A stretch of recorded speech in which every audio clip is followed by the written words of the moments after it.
ఆకాశలింగమై ఆవహించరా ఢమఢమఢమని డమరుక ధ్వని చలివి జడతని వదిలించరా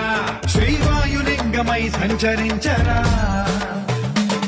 అణువణువున తన తనువున నిలిచి చలనమే కలిగించరా